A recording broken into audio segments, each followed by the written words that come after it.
Hey guys, welcome back. It's KB Alpha, and again, I just said it, but I'm gonna say it again.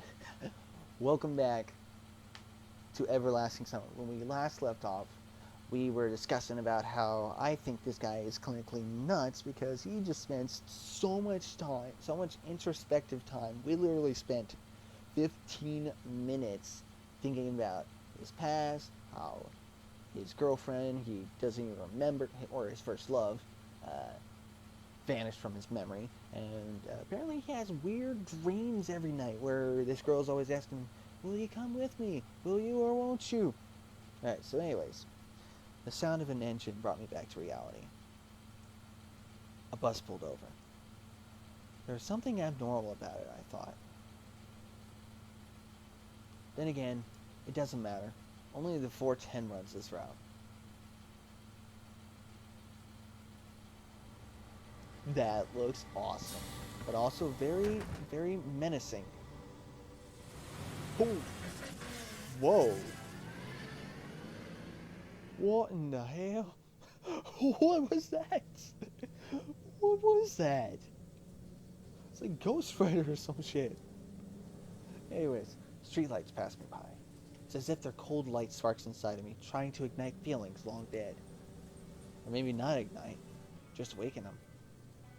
Because those feelings, shit. Damn it. Because those feelings, they have been living in me for a long time. Slumbering, waking up again. The driver's radio was playing some very familiar tune, but I wasn't listening to it. Well, I am. I'm jamming out to it. I was watching the cars passing by through the fogged up window. Because people are always rushing somewhere, chasing something they need, stuck in their own little worlds. Why would they care about mine? They probably have their own serious problems, or maybe they have much easier lives. You can't know for sure, since all people are different. Or are they?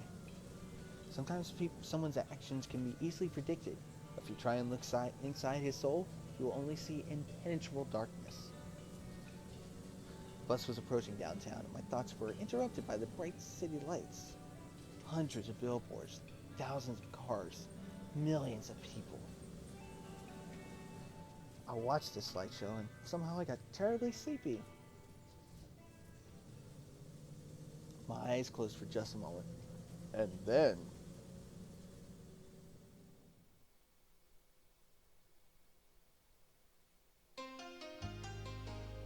Ooh, we got a nice intro. I'm liking this. This looks pretty cool.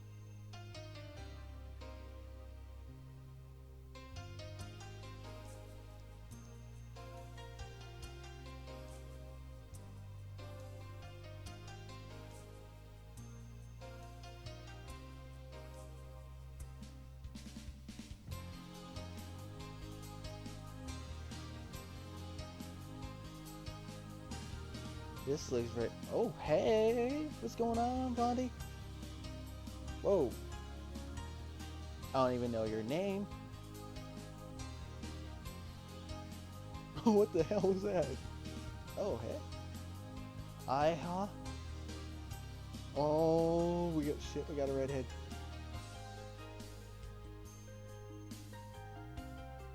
Okay, I'm definitely going for... Oh.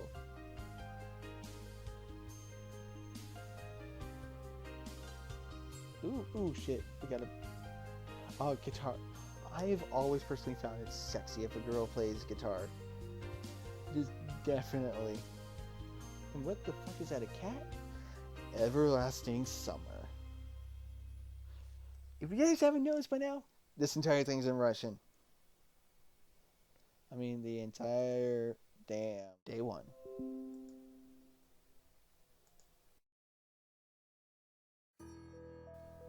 Whoa. This looks different. Bright daylight struck my eyes. At first I didn't pay attention, as I wasn't fully awake yet. On my own, my legs carried me towards the door. Damn, looks like I fell asleep and missed my stop. Okay, so apparently our name is Semyon. Alright. But there was no door. I looked around the bus and realized that it wasn't a good old worn out Liaz. Instead, the bus was an Icarus model, a new one. I knew there was something different. froze in shock. How? What? Am I dead? Have I been kidnapped? I must be dead. No, you wouldn't be kidnapped. You're in just a normal place. You don't know where you are, but no, you're not dead or kidnapped. I patted myself down feverishly, slapped myself painfully in the face, banged my head on the back. Calm down, dude. Holy fuck. Holy fuck. Chill. It's clear, either I'm still alive, or you can still feel pain when you're dead. I'm inclined to believe the former, not the latter. How could this happen? Maybe I slept in for too long and ended up at the bus depot. And then what, did they put me onto another bus? I rushed out and took a look around. Yep, definitely not the same bus we were on. Greenery wherever I looked. Tall grass on the roadside, trees, flowers. Summer. But how? It was winter just a moment ago. My head was aching unbearably, as if it was going to explode. Slowly, I began to remember. Remember what? Whoa, that's freaky.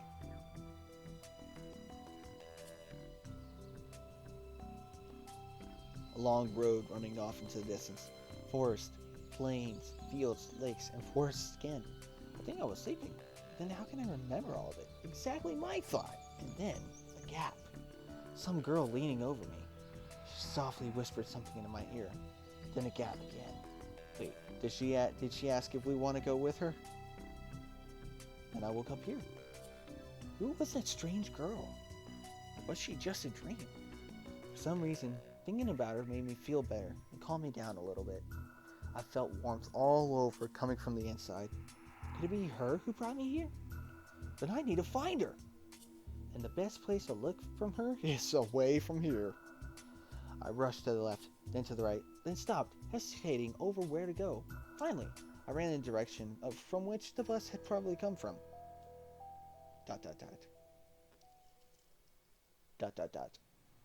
Physical exercise does not refresh one's mind. Oh, does refresh one's mind. Thoughts become clearer, and it gets a little easier to evaluate the surrounding reality. I just gotta say it real quick, the artwork on this game so far is amazing. I'm already giving this game a 10 out of 10. This is awesome. Not in my case, however. I was sitting on the roadside, wheezing and trying to ease my sore throat by gulping breaths of hot air. In any case, the run did its job. The fear withdrew for a while. Maybe I really am just dreaming. Though recalling being my self-harm on the bus, I immediately rejected the idea. I am neither dreaming nor dead. A narrow road ran through the field and far off into the distance. That exact same road from my dream. I must be very far from home. And it's not just that it was winter yesterday and it's summer now. It's the whole environment. Of course, summer is usually like this, green and hot. But everything is not entirely lifelike. Everything looks like it was taken from the paintings of Russian landscape artists of the 19th century. The grass is just too lush. The bushes are not like what bushes should be. They are so thick that you can't see anything through them, like treetops, honestly. The trees themselves. The forest was quite far away, but the trees looked as if they had closed their ranks, and were now just waiting for the order to advance onto the fields and plains. I caught my breath and looked at the bus, which was now barely visible. That was a good run. Fear overtook me once again. Those power lines. There must be people here. What does it mean? In fact, that means nothing at all. Couldn't they have power lines?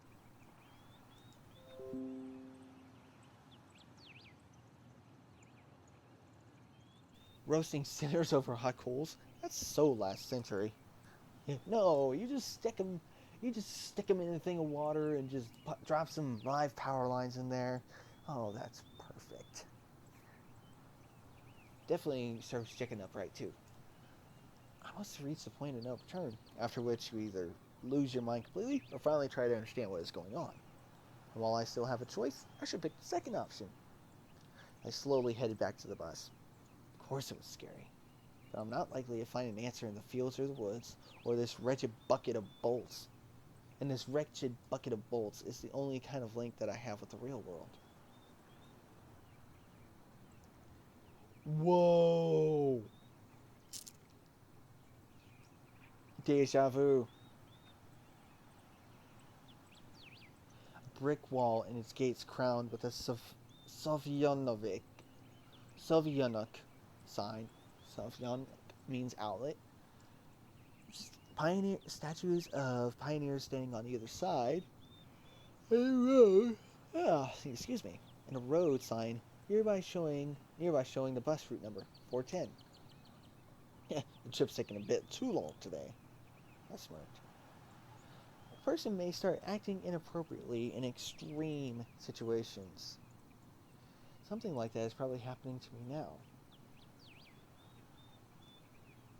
The place didn't look abandoned at all. No rust on the gates, no damage to the walls. Sovyanok. What could have a name like that? Judging by the pioneer statue, it must be a kid's summer camp. Moreover, it appears to be open. Of course, the simplest explanation, logically speaking, explains nothing at all. A strange girl, altered bus, summer, a pioneer camp. Thousands of theories went through my mind instantly, from alien abduction to lethargic sleep, from hallucination to a time-space shift. None was worse than any other, but there was really no way to pick a single one. Then it occurred to me, I can try to make a phone call. That might have been the best damn idea you've ever had. I took out my cell phone and dialed the first number from my contact list, but apparently it doesn't work. Instead of signal strength bars, the screen was showing a thick cross. What? Maybe just meaning no signal. Alright, there may be no signal in such a remote place. Though I cannot be the only one who came here. Buses don't drive themselves. Or do they? I examined the bus from all sides to make sure that it wasn't hallucination. Bits of dirt on the bottom, some rust here and there, some faded paint, and worn out tires. No, this is definitely a very ordinary Icarus. Yeah, what exactly the kind of bus which takes you to places beyond your understanding if you carelessly fall asleep. I gave a nervous chuckle. It came out by itself sporadically, because this was in the right place or time to laugh. Where on earth is the driver? That's what I want to know. I cautiously sat down on the curb beside the bus and started to wait. Maybe it's one of those buses or those things that where it's like the bus reads your innermost desires and like takes you where your heart wants you to go. Because think about it, we were mentioning that we wanted to meet a girl. So it takes us to a place where we can meet girls. My patience didn't last long. My anxiety seemed to have reached its peak, and I started to go slightly mad. In such a situation, anyone would probably have felt something similar. Aliens and parallel universes were gone from my imagination, leaving only void and darkness. Is this how everything will end? How my life will end? But why to do so much? There were so many things I had no time for yet. I was overwhelmed by this. This was definitely the end. And what were you going to do? So many things you were not ready to do yet? You were just going to live a monotonous life and then this happened. Dude, fix yourself. But why? It's not fair. Surely I'm no worse than anyone else. God, why?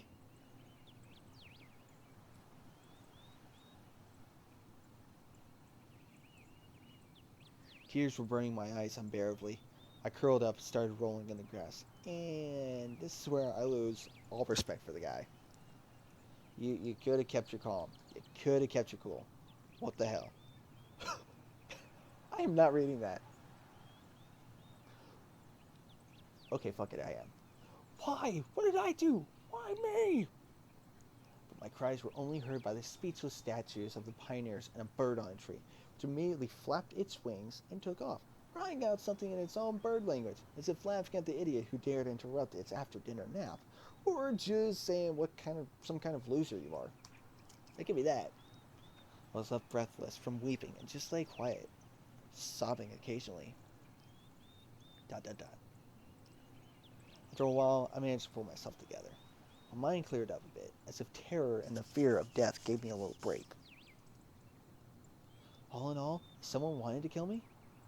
What is all this for? Doesn't look like an experiment either. If this is just some crazy coincidence, then there's probably no threat.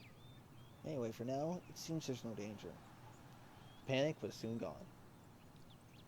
Of course, the blood was still pounding in my temples and my hands were still shaking, but at least I could think clearly now.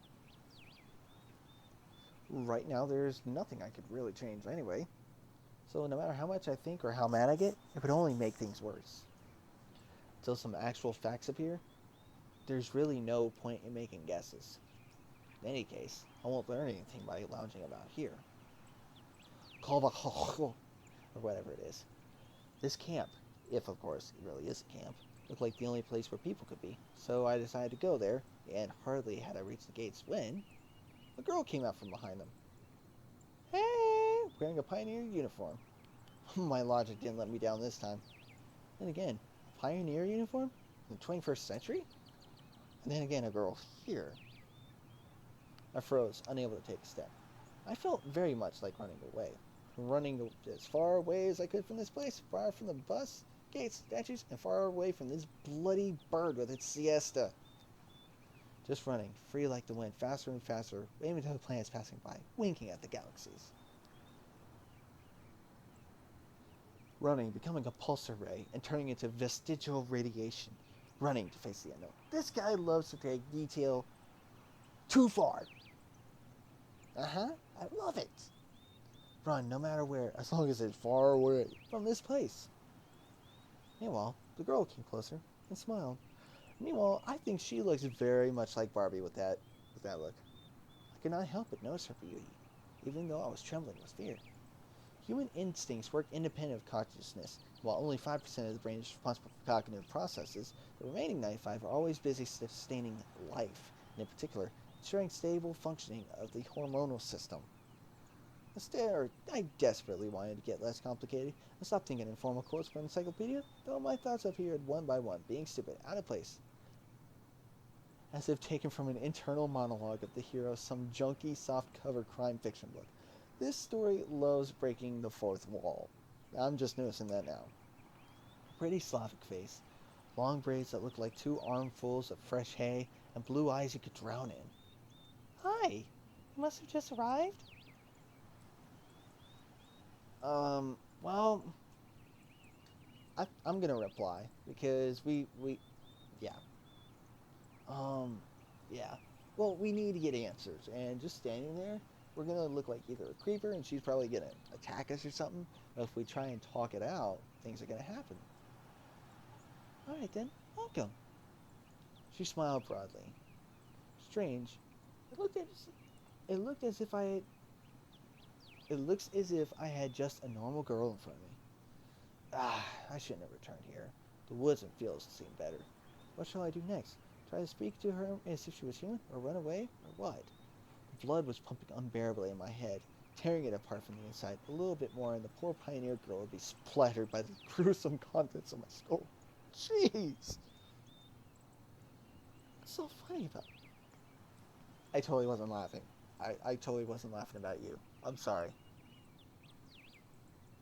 Holy crap. Girl looked me over. It sent shivers down my spine. My knees started to tremble. Nothing. Great then. Great? So great about that? Suddenly a thought crossed my mind. To hell with it all. Forget about the bus behind me. Forget the fact that it was winter yesterday and summer today. I wanted to rip off my itchy sweater and just accept that all this is actually happening. Everything is as it should be. All this is for the best. Do you happen to know? You should go to our camp leader. She'll tell you everything. Look. You go straight ahead to the square, then turn left. You'll see several small cabins. She pointed at the gates, as if I knew what was behind them. Dmitrievna is a patronymic, derivative of a person's father's name, in this case Dmitri, but by Russians after a person's first name as a sign of respect or formal address. Oh, you can ask someone where Olga Dmitrievna's cabin is. I, got it? Of course I didn't. Well, I've got to go now. The girl waved her hand at me and disappeared through the gates. It seemed as if to her I was something ordinary. All this show with the bus and travels while awake or asleep were troubling only to me, while everything here is just the way it was supposed to be. Camp leader, pioneer uniform. What are they doing, a historical reenactment here? I hope I won't find Lenin standing atop an armored car in this square. But even that would not surprise me right now. Standing alone for a while, I head into camp. And we are going to find what happens in the camp in the next episode. So I thank you guys so much for watching. Drop a favorite, like, or even subscribe so you can see more of what's going on. I'm going to be, once I build myself a computer, I definitely will be posting better videos. But for now, it's going to be mostly visual novels or unturned gameplay. I may find a way to play Deadpool on here. I'm hoping to do that. But other than that, thank you guys so much for watching. And as always, I will see you guys on the other side. Peace out.